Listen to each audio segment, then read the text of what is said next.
নমস্কার, আপনারা দেখছেন হাওয়া। আমি ঋষিতা রয়েছে এই মুহূর্তে আপনাদের সঙ্গে। আর আজকে যে বিষয় নিয়ে আলোচনা করব সেটা হলো এ রাজ্যে 5ই ফেব্রুয়ারি বিধানসভায় অন্তর্বর্তীকালীন বাজেট পেশ করা হয়েছে এবং এই বাজেটে খুব গুরুত্বপূর্ণভাবে কয়েকটি ক্ষেত্রে ভাতা বৃদ্ধি করা হয়েছে। এই ভাতায় আমি যদি দেখি, প্রথমেই লক্ষ্মীর ভান্ডারে 500 টাকা বৃদ্ধি, সেটা তো রয়েছে। 1000 টাকা যারা পাচ্ছিলেন তারা 500 টাকা বৃদ্ধি পাবেন এবং যারা 1500 টাকা পাচ্ছিলেন তারা 1700 টাকা পাচ্ছেন। তো সেক্ষেত্রে দাঁড়িয়ে দেখতে গেলে আরো একটা ক্ষেত্রে যুবসাথীতেও 1500 টাকা করে বেকার যুবক যুবতীদের দেওয়া হবে, যারা মাধ্যমিক উচ্চ মাধ্যমিক দেওয়ার পর থেকে চাকরি পাচ্ছেন না, অর্থাৎ 21 থেকে 41 বছর বয়স পর্যন্ত যে সমস্ত যুবক যুবতী রয়েছে তাদেরকে এই বেকার ভাতা হিসাবে যুবসাথী প্রকল্পের আওতায় 1500 টাকা করে দেওয়া হবে। এখন প্রশ্ন হলো যে যেখানে মুখ্যমন্ত্রী মমতা বন্দ্যোপাধ্যায় বারংবারই বলেন যে এই রাজ্যে নাকি কর্মসংস্থান যথেষ্ট রয়েছে, বেকারত্বের সংখ্যা নাকি বিগত 15 বছরে কমেছে, সেই জায়গা থেকে দাঁড়িয়ে এই বাজেটে যেখানে 1500 টাকা যুবসাথী প্রকল্পের জন্য বরাদ্দ করা হলো, সেখানে প্রশ্ন করতেই হয় যে সত্যি যদি বেকারত্ব কম থাকে, যদি বেকার নাই থাকে, তাহলে বেকার ভাতার দরকার কি? যদি কর্মসংস্থান সঠিক পরিমাণেই থেকে থাকে তাহলে তো এই 1500 টাকা বেকার ভাতা দেওয়ার কোনো প্রয়োজন পড়ে না।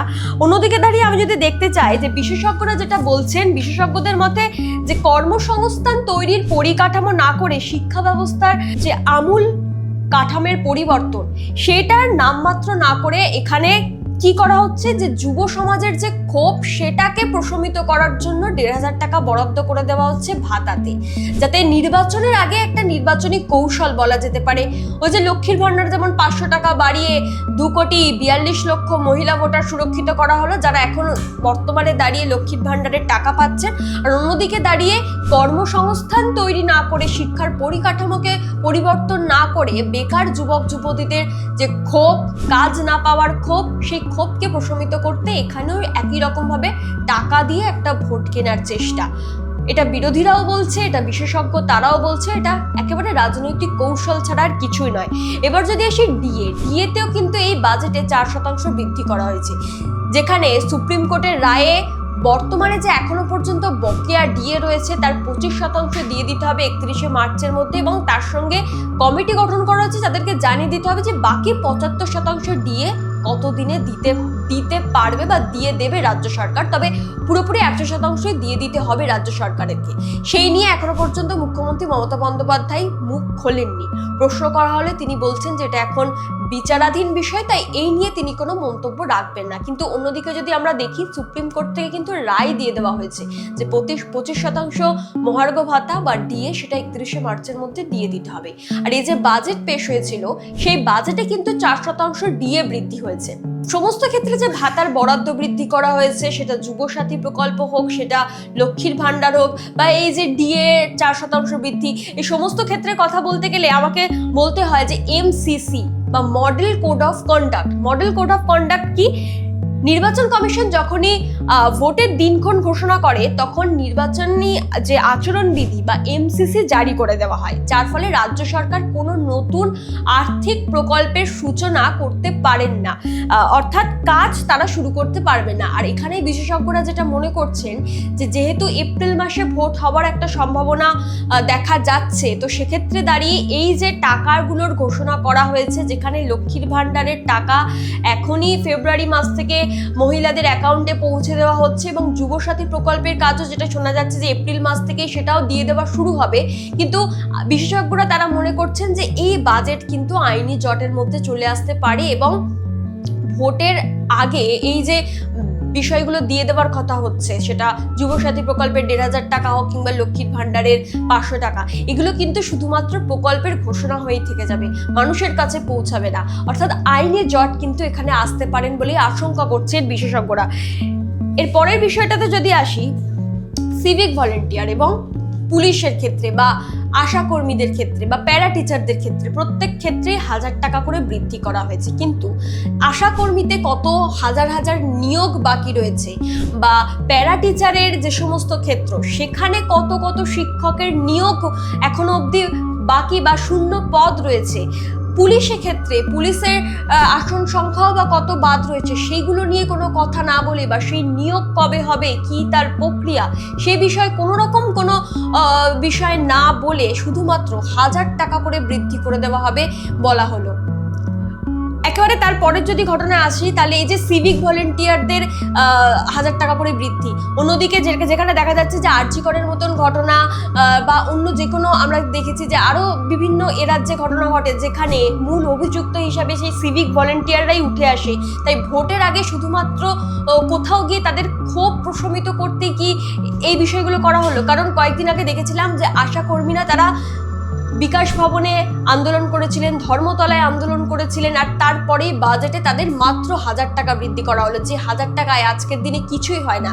যেখানে গ্যাসের দাম বাড়ছে, যেখানে শাকসবজির দাম বাড়ছে, তেল মশলা প্রত্যেকটা জিনিসেরই দাম বাড়ছে, ওষুধপত্রের দাম বাড়ছে, সেখানে মাত্র 1000 টাকা বৃদ্ধিতে সত্যি কি এই গরিব মানুষগুলোর সংসার চলবে? কিন্তু ভোটের আগে এই 1000 টাকা দিয়েই কোথাও ভোট কেনার চেষ্টা কিন্তু চলছে। অন্যদিকে মহিলাদের 500 টাকা, আর বেকার যুবক যুবতীদের তাদের 1500 টাকা, আর এই সমস্ত সিভিক ভলেন্টিয়ার বা পুলিশ কর্মী, আশা কর্মী বা প্যারা টিচার, এই সমস্ত ক্ষেত্রে নিয়োগের কথা না বলে তাদের 1000 টাকা করে বৃদ্ধির কথা বলা হচ্ছে, তাদের মাইনে বাড়ার কথা বলা হচ্ছে। আর রাজ্য সরকারের এই সমস্ত ক্ষেত্রে যদি ঋণের কথা বলি, যেখানে বারংবারই বিরোধীরা সমালোচনা করতে গিয়ে বা বিশ্লেষকরা সমালোচনা করতে গিয়ে রাজ্য সরকারের ঋণের কথা তুলে আনে, সেই রাজ্য সরকারের ঋণ কিন্তু বর্তমানে যেটা দেখা যাচ্ছে 7.5 লক্ষ কোটি টাকা ছাড়িয়ে গেছে রাজ্য সরকারের ঋণ। এবং এই বাজেটে দেখা যাচ্ছে যে সংখ্যালঘু কল্যাণে বরাদ্দ করা হয়েছে 5713 কোটি টাকা, কিন্তু কর্মসংস্থান, সেই কর্মসংস্থান যেখানে শিল্প উৎপাদন সবটাই রয়েছে, সেখানে বরাদ্দ করা হয়েছে মাত্র 1883 কোটি টাকা। আর এই যে সংখ্যালঘু ক্ষেত্রে যে বরাদ্দ, আমরা যখন গ্রামে গঞ্জে সংখ্যালঘু মানুষদের সঙ্গে কথা বলি বা তাদের কাছে গিয়ে জিজ্ঞাসা করি যে যেখানে মুখ্যমন্ত্রী মমতা বন্দ্যোপাধ্যায় বা তৃণমূল সরকারকে সংখ্যালঘুদের সরকার বলে, বিরোধীরা কটাক্ষ করে, তাহলে সেই সংখ্যালঘুদের জন্যই বা মুখ্যমন্ত্রী মমতা বন্দ্যোপাধ্যায় কতটা কাজ করলেন, তাদের উন্নয়ন কি, বা তারা কি কোনো বাড়তি সুবিধা পাচ্ছে এই সরকারের থেকে, তখন কিন্তু তাদের উত্তর তারা দিতে পারেন না। তারা ভাবেন যে কি সুবিধা পাচ্ছি, এক্সট্রা বাড়তি কি সুবিধা পাচ্ছি সংখ্যালঘু হওয়াতে। তাদের কাছে উত্তর একটাই যে কোনো বাড়তি সুবিধা কিন্তু তাদেরকে দেওয়া হয় না। কিন্তু এই যে সংখ্যালঘু উন্নয়ন বা সংখ্যালঘু কল্যাণে যে 5713 কোটি টাকা বরাদ্দ হয়েছে বা এর আগের বাজেটেও বরাদ্দ হয়েছিল, এই টাকাগুলো তাহলে কোথায় যাচ্ছে? শুধু ইমাম ভাতা তো আর গরিব মুসলমানের ঘরে পৌঁছাচ্ছে না, যে ফসলের দাম পাচ্ছে না, যে গরিব মুসলমান যে খেটে খাচ্ছে, যে জোগাড়ে কাজ করে হয়তো প্রত্যেক দিন তার কাজ থাকছে না, বা যে 100 দিনের কাজ করে আজও অব্দি টাকা পায়নি, তাদের জন্য কোথায় বরাদ্দ? বা সেই সংখ্যালঘু মানুষদের জন্য কি সত্যি মমতা বন্দ্যোপাধ্যায় ভাবছেন, এ রাজ্য সরকার ভাবছেন? সে উত্তর তাদের কাছেও নেই, আর বাকি সাধারণ মানুষের কাছে তো একেবারেই নেই। আর শিক্ষাক্ষেত্রে যেখানে অন্যান্য রাজ্যে, সেটা গুজরাট হোক, সেটা রাজস্থান হোক, যেখানে শিক্ষাক্ষেত্রে বরাদ্দ বাড়ছে, কিন্তু এ রাজ্যে শিক্ষাক্ষেত্রে বরাদ্দ বাড়েনি। শিক্ষাক্ষেত্রে বরাদ্দ নিয়ে কোনো রকম কথাও এই বাজেটে ওঠেনি। যে স্কলারশিপ পায় মেধার ভিত্তিতে ছাত্রছাত্রীরা, সেই স্কলারশিপের ক্ষেত্রেও কিন্তু কোনো বরাদ্দ বৃদ্ধি হয়নি। যে বরাদ্দ শিক্ষাক্ষেত্রে, যেখানে কর্মসংস্থান বা যেখানে বলা হচ্ছে যে বেকারদের ভাতা দেওয়া হবে, কিন্তু শিক্ষা ব্যবস্থা নিয়ে কোনো কথা বলা হয় না, বা শিক্ষাক্ষেত্রে বরাদ্দ নিয়ে কোনো কথা বলা হয় না। যেখানে আজকের দিনে স্কুল কলেজগুলোতে একটা করে টিচার রয়েছে, বা কোথাও গিয়ে 4-5টা টিচার রয়েছে, স্টুডেন্ট নেই, মাত্র 10টা কি 5টা স্টুডেন্ট। এমন স্কুল রয়েছে, যখন আমরা গ্রামে গ্রামে যাই মানুষের সাথে কথা বলতে, সেই এলাকা পরিদর্শন করতে, আমরা দেখি যে স্কুলগুলো দিনের পর দিন বন্ধ হয়ে থাকে। তাদের ইচ্ছা মতো তারা বন্ধ করে দেয় স্কুল। আজকে স্টুডেন্ট আসেনি, স্কুল বন্ধ, একটা ক্লাস হয়ে ছুটি দিয়ে দেওয়া হয়। মিড ডে মিলে ভালো খাবার দেওয়া হয় না, ডিম সপ্তাহে একদিন দেওয়া হয় তো দেওয়া হয় না, সেখানে সয়াবিন কখনো দেওয়া হয় তো কখনো দেওয়া হয় না, আর বাকি দিন তাদের ওই কম বরাদ্দের খাবার খেয়েই পড়ে থাকতে হয়। যেখানে নেতা মন্ত্রী যাদের সেই সাধারণ মানুষের ভোটে যারা আসন দখল করে আছে, সেই নেতা মন্ত্রীর ছেলেমেয়েরা কিন্তু সেই মিড ডে মিলের খাবার খেতে যান না। এই প্রশ্ন তাদের মাথাতেও আছে। কিন্তু এই যে এক একটা স্কুল আমরা গিয়ে এমন দেখি যে স্কুলের অবস্থা একেবারে ভঙ্গুর। সেই স্কুলটা দেখে সেটা ভুতুরে বাড়ি নাকি সেটা কোনো স্কুল, এমনকি স্কুলের যে নাম, সেই স্কুলের নামটাও মুছে গেছে। অর্থাৎ সেই নামটাকে উজ্জ্বল করে লেখার কোনো পরিকল্পনা নেই, বা স্কুলের পরিকাঠামো দেখলে বাচ্চারা যেতে চায় না, তাই বাধ্য হয়ে বাবা মারা বেশি পয়সা খরচা করে কি করছেন, প্রাইভেট স্কুলগুলোতে ছেলে মেয়েদেরকে পড়াচ্ছেন। হয়তো সেই লোকটার দিনে 300 টাকা বা 400 টাকা রোজ পান, কিন্তু নিজের ছেলে মেয়েটাকে পড়ানোর জন্য বাড়ির পাশেই তার স্কুল, কিন্তু সেই স্কুলে পাঠাচ্ছে না, কারণ সেই স্কুলে মাত্র 10টা স্টুডেন্ট, টিচাররা আসেন এসে চলে যান, ক্লাস করান না, স্কুল বন্ধ হয়ে যায়। তো কেন বাবা মারা সেই স্কুলে তাদের ছেলে মেয়েকে পাঠাবে? কিন্তু সেই শিক্ষাক্ষেত্রে বরাদ্দ হয় না, যে কারণে বলছিলাম তাদেরকে সেই প্রাইভেট স্কুলে ছেলে মেয়েদেরকে পাঠাতে হচ্ছে বেশি পয়সা খরচা করে। এরপরে যে বিষয়টাতে আসবো, পরিযায়ী শ্রমিক। মুখ্যমন্ত্রী মমতা বন্দ্যোপাধ্যায় বিগত 1 কি 2 মাস আগে যখন পরিযায়ী শ্রমিকরা আক্রান্ত হচ্ছিলেন ভিন রাজ্যে, তখন বলেছিলেন যে পরিযায়ী শ্রমিকদের ফিরিয়ে আনা হোক, যারা যেখান থেকে আসতে চায় তারা চলে আসুক, তাদেরকে মাসে 5,000 টাকা করে দেওয়া হবে। সেই কথাটা কিন্তু আজ অব্দি কথাই থেকে গেছে। বাজেট পেশ হয়েছে কিন্তু পরিযায়ী শ্রমিকদের নিয়ে কোনো কথা হয়নি। এই যে পরিযায়ী শ্রমিকদের 500 টাকা করে তাদের ভাতা দেওয়া হবে, তাদের ফিরে আসার কথা, এই কথা নিয়েও কিন্তু বাজেটে একটা বিষয় উল্লেখ ছিল না। অর্থাৎ পরিযায়ী শ্রমিক তারা দিনের পর দিন বাইরের রাজ্যে আক্রান্ত হচ্ছে। মুখ্যমন্ত্রী মমতা বন্দ্যোপাধ্যায় বাংলা ভাষা আক্রান্ত নিয়ে মিছিল করেছিলেন, কিন্তু পরিযায়ী শ্রমিক আক্রান্ত সেটা নিয়ে কোনো মিছিল করেননি। তাই যে 5,000 টাকা তাদের দেওয়া হবে সে নিয়েও কথাই থেকে গেছে। সেই কথার বাস্তবায়ন আমরা দেখতে পেলাম না এই বাজেটে।